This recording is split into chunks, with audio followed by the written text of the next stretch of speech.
Big pass லைவ்ல ஒவ்வொரு டீமும் அவங்களுடைய ஸ்ட்ராட்டஜியை எப்படிலாம் பயன்படுத்தணுன்ற மாதிரி டீட்டெயிலாக உட்காந்து டிஸ்கஸ் பண்ணிட்டு இருக்காங்க. இதுக்கு நடுவில் பிக் பாஸ் வந்து கேப்டனுக்கு ஒரு எச்சரிக்கை விடுத்துட்டு போயிருக்கார். அது என்ன அப்படின்றது எல்லாத்தையுமே டீட்டெயிலாக பார்த்துருவோம்.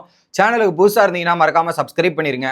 வீடியோ பார்க்குற அனைவருமே மறக்காம லைக்கும் ஐப்பும் பண்ணீங்கன்னா இந்த வீடியோ பல பேருக்கு போய் சேர்ந்துரும். அதை மறந்துடாதீங்க மக்களே. இப்போ கண்டென்ட்டுக்குள்ள போயிடலாம். இப்போ என்னன்னா இங்க விதிமீறல் நடந்திருக்கு, இது நடந்திருக்குன்ற மாதிரி பயங்கரமான விஷயங்கள் நடக்குது. ஒரு பக்கம் கானா வினோத் போயிட்டு விக்ரம் கிட்ட கேள்வி கேட்டாரு. என்னன்னா நீங்க வந்து டிஸ்ட்ராக்ட் பண்றீங்க, இதெல்லாம் சரி கிடையாது அப்படி கிடையாதுன்னும் போது நீங்க தான்ப்பா ரூலை மீறி இருந்தீங்க.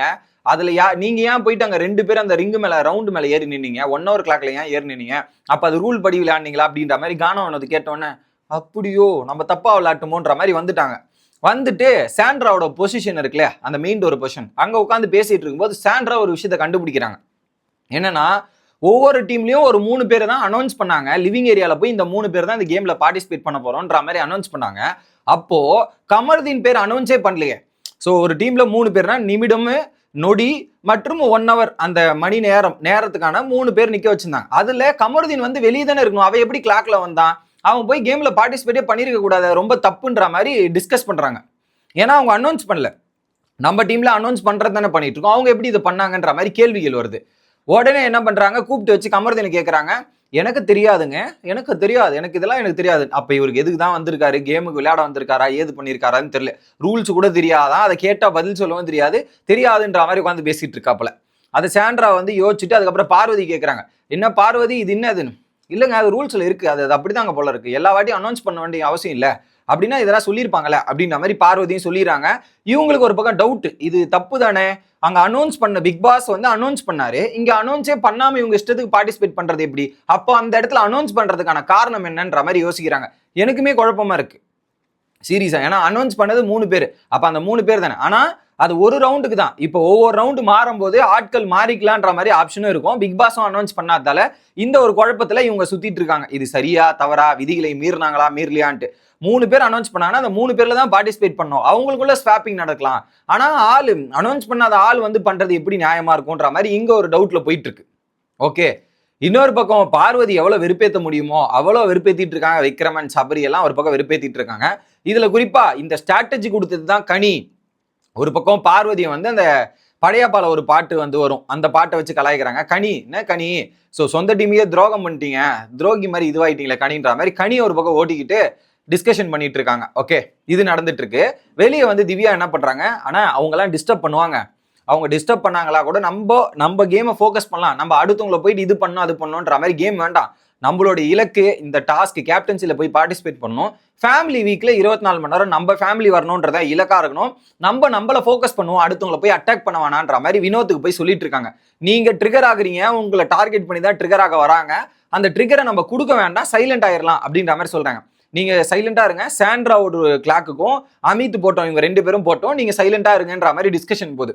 அப்படி ஒரு வேலை நீங்க சைலண்டா உட்கார்ந்துட்டு இருங்க, உங்களை ட்ரிகர் பண்ண வந்தாங்கன்னா நீங்க போய் ட்ரிகர் பண்ணுங்க, அதுவரை நீங்க எதுவுமே பண்ணாதீங்க அப்படின்ற மாதிரி சொல்லிட்டு இருந்தாங்க. அதுக்கேற்ற மாதிரி தான் அன்அஃபிஷியல் ஒரு ப்ரோமோ ரிலீஸ் ஆயிருக்கு, அன்சீன் ப்ரோமோ.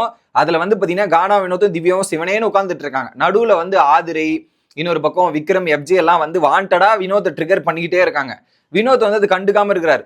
ஒரு பாயிண்ட்ல என்ன பண்றாங்க, ஆதிரை போயிட்டு சபரில இருந்து எல்லாரையும் ட்ரிகர் பண்றாங்க. கானா வினோத் போயிட்டு அந்த பழைய கானா வினோத் எஃப்ஜேக்கும் கானா வினோத்துக்கும் ஒரு ஃபைட் நடக்கும்ல அந்த மாஸ் டாஸ்க்ல, புளிப்பு அப்படின்ற மாதிரி அந்த ஒரு கானா வினோத் திரும்பி வந்து எல்லாத்தையும் பாட்டு பாடி வெறுப்பேத்திக்கிட்டு இருக்காரு அவங்கவுங்க. ஸோ 3 டீம்மே மாத்தி டிஸ்ட்ராக்ஷன் பண்ணலாம், டிஸ்ட்ராக்ஷன் எடுத்துட்டு போலான்ற மாதிரி டிஸ்கஷன் பண்ணி இந்த டிஸ்ட்ராக்ஷன் போயிட்டு இருக்காங்க.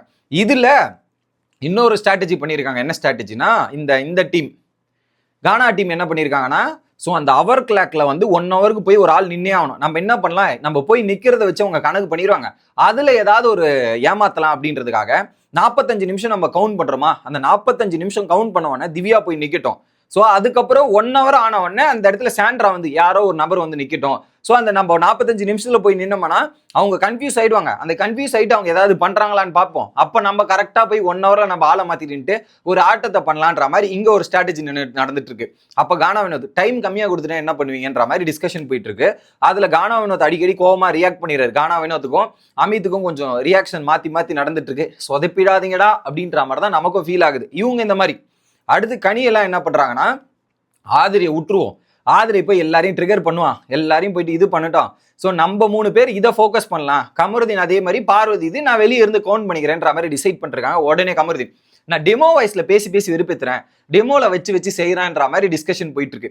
இப்படி ஆளுக்காலு ஒவ்வொரு டீமும் டிஸ்கஷன் பண்ணிட்டு இருக்க டைம்ல தான் பிக் பாஸ் வந்து கேப்டன் வினோத் அவர்களே கொஞ்சம் வாங்க அப்படின்னு சொல்லிட்டு, இப்பதான் பார்த்தேன், ஏதோ நான் நேற்று ஒரு ரூலை போட்டிருந்தேன், வீடை மொத்தம் கிளீனா வச்சுக்கங்க, நீட்டா வச்சுங்க, சூப்பரா வச்சுங்கன்னு நான் சொல்லிட்டு இருந்தேன். ஆனா வீடு பார்த்தா அங்க பாத்திரம் கழுவுல, சாப்பாடு அப்படியே இருக்கு, எல்லாம் அப்படியே இருக்குது, என்னது இதுன்ற மாதிரி ஒரு பக்கம் வினோத் ஆக்டிவேட் பண்ணி விட்டோன்னே வினோத் குடுகுடுன்னு ஓடி போய் எல்லாரையும் எச்சரிக்கிறார்.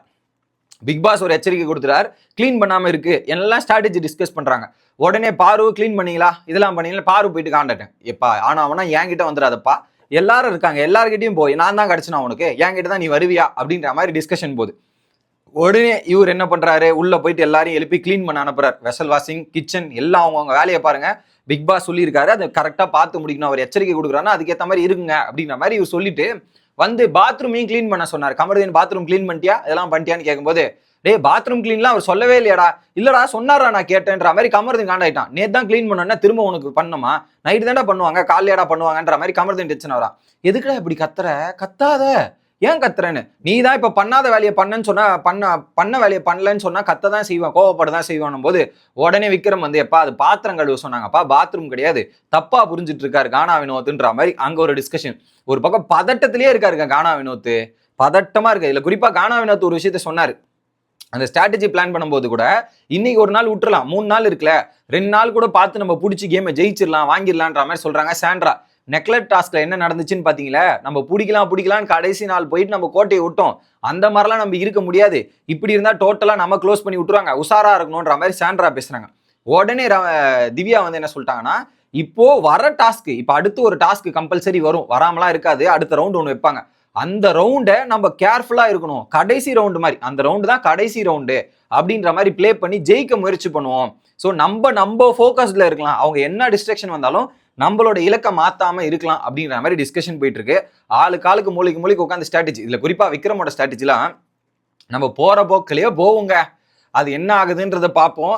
ஸோ பெருசா யோசிக்க வேண்டாம், இதெல்லாம் பண்ண வேண்டாம், அது எங்க போய் முடியுதோ அந்த அளவுக்கு போய் முடியலான்ற மாதிரி இருக்கு. ஏன்னா வினோத் அடுத்த வாரம், விக்ரம் வந்து அடுத்த வாரம் நாமினேஷன் ஃப்ரீல இருக்காரு. ஸோ அதனால அவருக்கு கவலை கிடையாது. பட் கூட இருக்கிறவனுங்களாம் நாமினேஷன் ஃப்ரீ இல்ல, அவனுக்கு கேப்டன் ஆகிட்டு போய் சஸ்டெயின் ஆகணும் தானே யோசிப்பாங்க. அதுதான் சுபிக்ஷா கேட்கறாங்க, நீ நாமினேஷன்ல இல்லமா, இல்ல அதனால நீ பேசுவப்பா, நான் நாமினேஷன்ல இருக்கேன், நான் ஏதாவது பண்ணணும்ல, ப்ரூவ் பண்ணணும்ல அப்படின்ற மாதிரி சுபிக்ஷா பேச, அதெல்லாம் ஒன்றும் இல்லை சுபி, பார்த்து பண்ணிக்கலான்ற மாதிரி அங்க டிஸ்கஷன் போகுது. அடுத்து கேமரா முன்னாடி வேற வந்து சுபிக்ஷா அவங்க ஃபேமிலி, அவங்க அப்பாவால வர முடியாது, இந்த டிராவலிங்ல சில பல பிரச்சனைகள் இருக்குன்ற மாதிரி சொல்லி ஃபீல் பண்ணி பேசிட்டு இருக்காங்க. ஃபேமிலியை நான் சந்திக்கிற வரையும் இந்த வீட்டில் இருக்கணுன்ற மாதிரி அவங்க ஒரு பக்கம் எமோஷனலா பேசின தருணங்களையும் பார்க்க முடிஞ்சு.